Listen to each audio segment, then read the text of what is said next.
नमस्कार, मैं हूं विनोद कुमार शुक्ला। आप देख रहे हैं आई ऑफ ट्रुथ। आज हम चर्चा करेंगे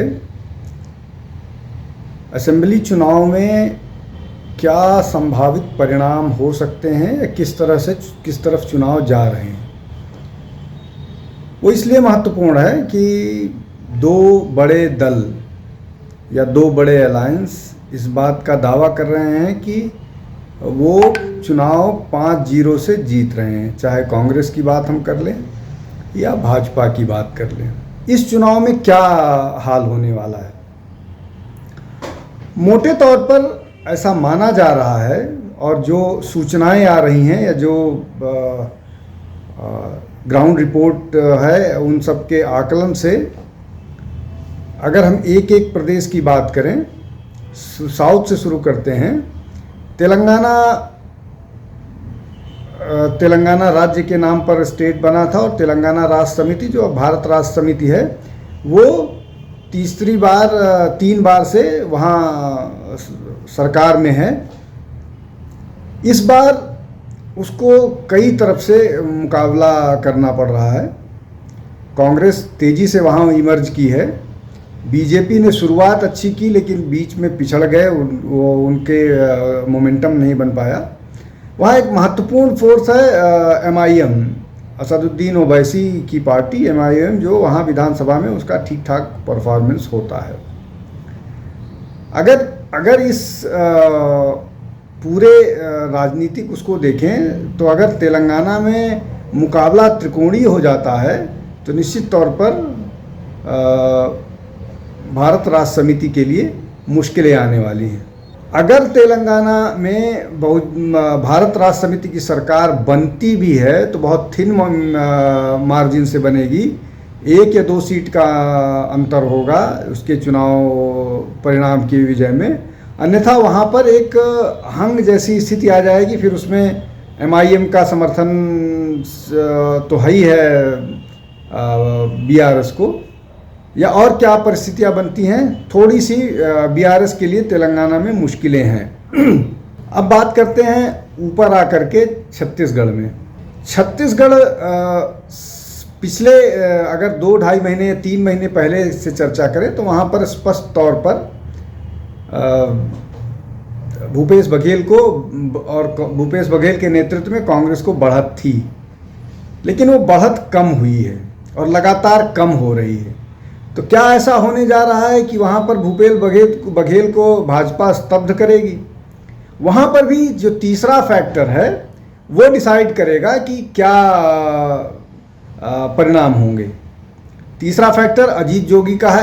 अजीत जोगी के पुत्र अमित जोगी का है। अमित जोगी कितना प्रभावी वहाँ हो पाते हैं वो एक फैक्टर है। दूसरा, भाजपा अपना जो उसका चुनावी प्रचार है या चुनावी गतिविधियां हैं उसको कितना तेज कर पाई है, और उसको, चूँकि वहाँ चुनाव खत्म हो गए हैं, तो कितना कर पाई है और उसको कितना वोटों में तब्दील कर पाई है, ये बड़ा फैक्टर लगाएगा। लेकिन मोटे तौर पर यह माना जा रहा है कि वहाँ भी कमोवेश ऐसी स्थिति रहेगी कि भूपेश बघेल सरकार बना पाए। लेकिन मेरा अपना मानना है कि अगर भाजपा वहाँ भूपेश बघेल को या कांग्रेस को स्तब्ध करती है तो मुझे आश्चर्य नहीं होगा। इसलिए कि जिस तरह से महादेव ऐप पर सबका जो रहा है, कन्वर्जन को लेकर के लगातार गृह मंत्री बात कर रहे हैं और कन्वर्जन वहाँ पर एक बड़ा विषय बनता जा रहा है। हालांकि वहाँ पर दोनों राजनीतिक पार्टियों ने हिंदुत्व की ही बात की है, चाहे भूपेश बघेल हो चाहे भाजपा हो। तो ये वहाँ की स्थिति है। लेकिन मोटा मोटी एडवांटेज जो है वो भूपेश बघेल को वहाँ दिख रहा है। अब हम बात करते हैं मध्य प्रदेश की। मध्य प्रदेश भी वैसी, मध्य प्रदेश में ठीक उलट स्थिति है। वहाँ पर कांग्रेस बहुत मजबूत थी, लेकिन मेहनत जिस तरह से शिवराज सिंह चौहान ने किया है, उस मेहनत का परिणाम ये है कि वहाँ पर स्थितियाँ बहुत तेज़ी से बदल गई हैं और उन्होंने लगभग टर्न अराउंड किया है। जो चुनाव शुरुआत के दिनों में, जब आप आज से 6 महीने पहले बात होती थी मध्य प्रदेश के चुनाव में, तो ये कहा जाता था कि भाजपा वहाँ 50-60 सीटें भी जीत पाए। उसके बाद फिर जिस तरह से शिवराज सिंह चौहान को बहुत महत्वपूर्ण भूमिका नहीं दी गई, बाद में उनको चुनाव के मैदान में उतारा गया, दूसरी सूची में उनका नाम आया। उसके बाद और भी बहुत सारा इस तरह था कि उनको निगलेक्ट किया जा रहा है। लेकिन जिस तरह से उन्होंने मेहनत किया, और ये जो एक लाडली बहन योजना है, जो दीपावली के पहले जो फंड रिलीज हुए, ये लाडली बहन, लाडली बेटी, इसका और केंद्र की योजनाओं को जिस ढंग से प्रचारित किया गया, उसके परिणाम स्वरूप ऐसा दिख रहा है कि वहाँ पर कांग्रेस एक बार फिर मात खाने वाली है और शिवराज सिंह चौहान को फिर एक बार गद्दी मिल सकती है। लेकिन वहाँ बदलाव भी हो सकते हैं। शायद शिवराज चौहान को ना भी दी जाए, लेकिन ये बात का निर्णय होगा। पहले मोटे तौर पर ये कहा जा सकता है कि वहाँ पर भाजपा जो है वो मजबूती के साथ उभरी है और वही सरकार बना सकती है। अब बात करते हैं राजस्थान की।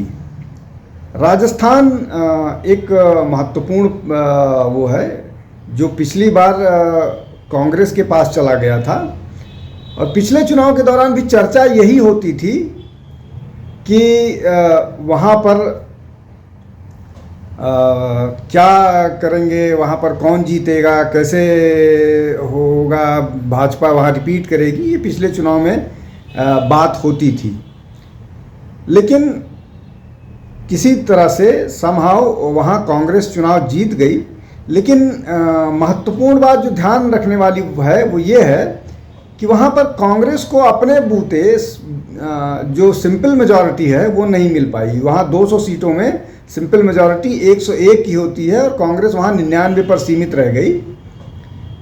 तो ये एक महत्वपूर्ण फैक्टर है, इसलिए कि उस दौरान वहाँ राजस्थान में नारा ये लगता था, मोदी तुझसे बैर नहीं, वसुंधरा तेरी खैर नहीं। तो वसुंधरा पर नाराजगी के कारण वो चुनाव भाजपा हारी। शायद अगर वहाँ कोई इस तरह की स्थिति होती तो भाजपा पिछला चुनाव भी जीत सकती थी।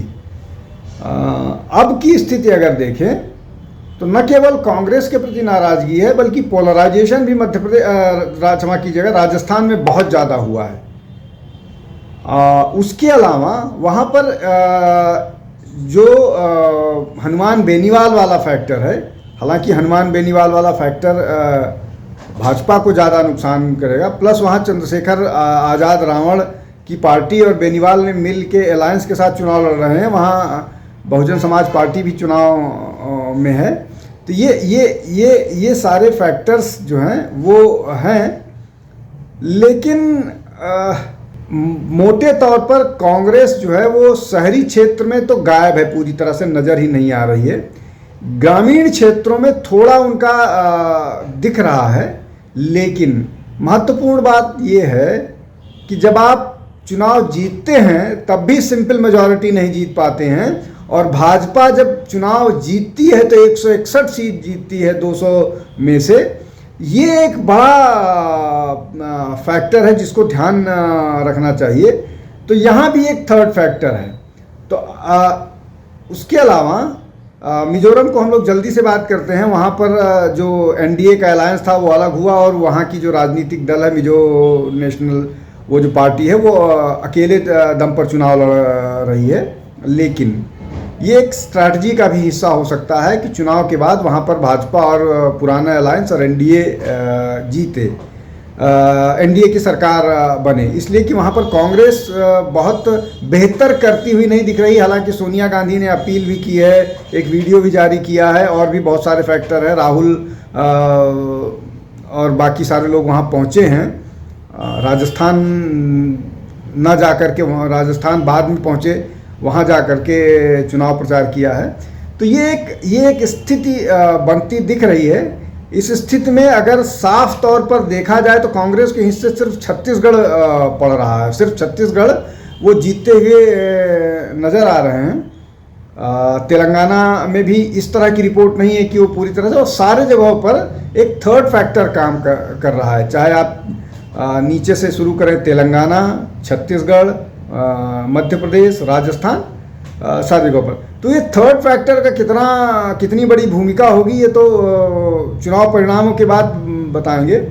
लेकिन जो पिछले चुनाव थे जहां पर कांग्रेस 5-0 वाली स्थिति में, अगर ना भी कहें तो 4-0 वाली स्थिति थी, भाजपा को एक अलायंस के साथ बाद में भाजपा मिजोरम में अलायंस के साथ और राजस्थान बाद में जीत पाई थी, वो स्थिति क्या पलटने वाली है क्या?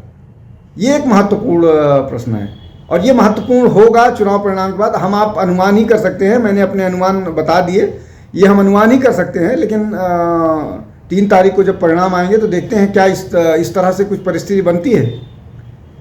आज के लिए बस इतना ही। आप देखते रहिए आई ऑफ ट्रुथ। बहुत बहुत धन्यवाद। नमस्कार। हमारे चैनल आई ऑफ ट्रुथ को सब्सक्राइब कीजिए YouTube पर, इसे फॉलो कीजिए Facebook पर, Instagram पर, Twitter पर और कू पर। हमारे चैनल के बारे में फीडबैक देने के लिए हमें मेल कीजिए ioftruth.6@gmail.com पर।